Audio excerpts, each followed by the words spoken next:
Bem, meus irmãos, e continuando aqui ainda no estudo, não é? Nós vimos que Cristo é Deus e homem. Ali ele, como homem, ele teve fome, teve sede, ele se angustiou.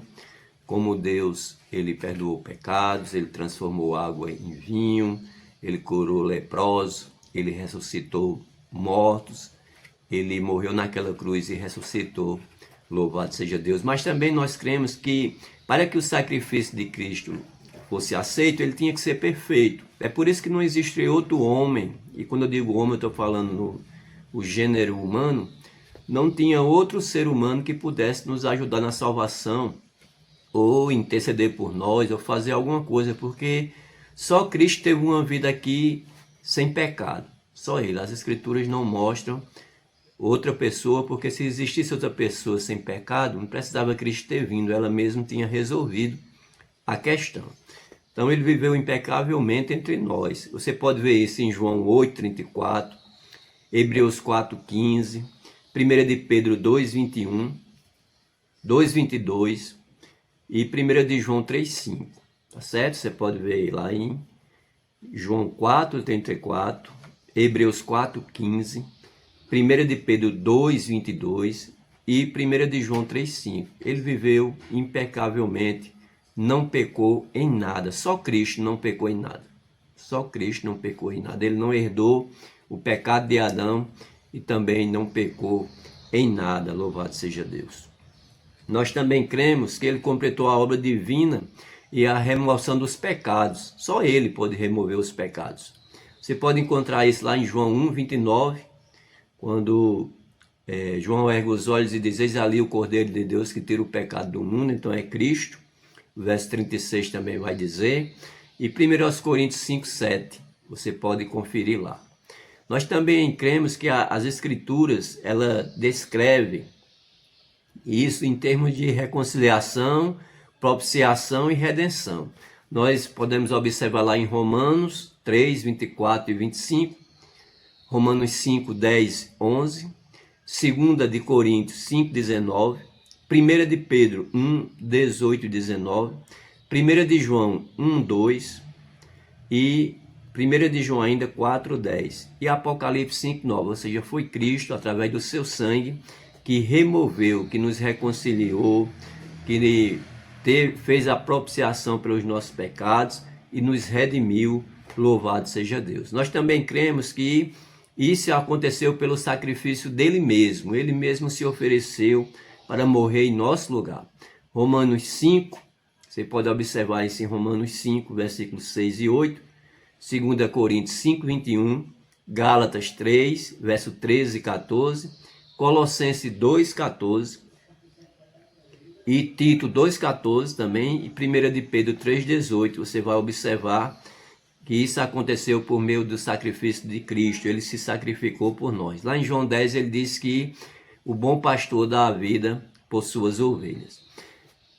Através disso ele sofreu na cruz do Calvário o castigo merecido pelos pecados do povo que ele veio salvar. Ou seja, ele pagou a dívida, ele recebeu o castigo que era nosso. Onde nós podemos ver isso, pastor?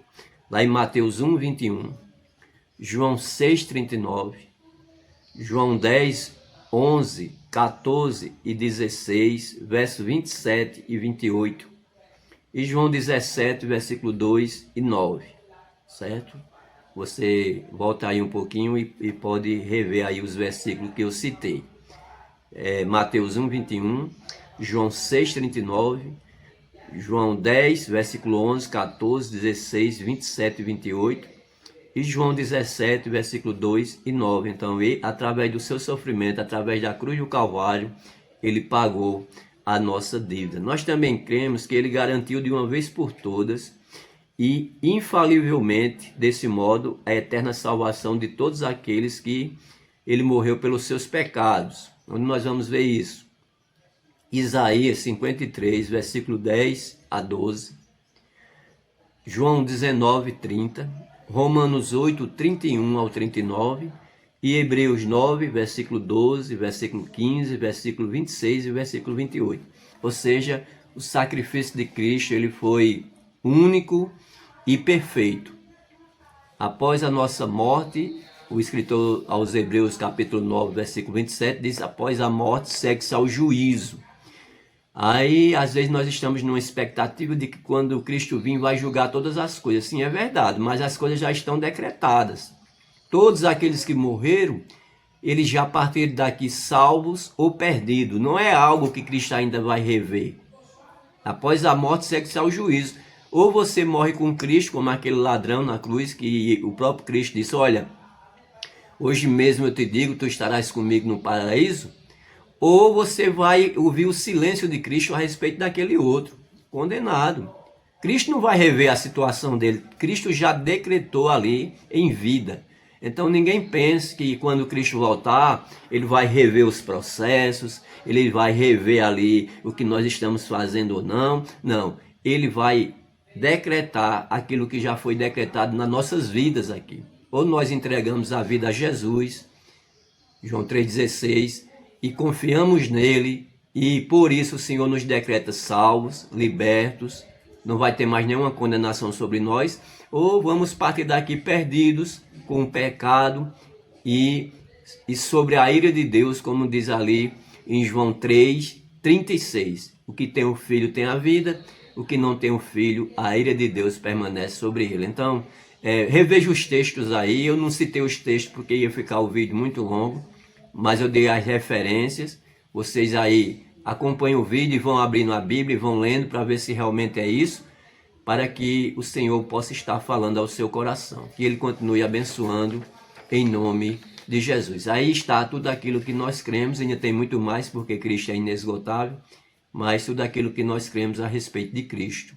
E que Ele continue nos abençoando em nome de Jesus.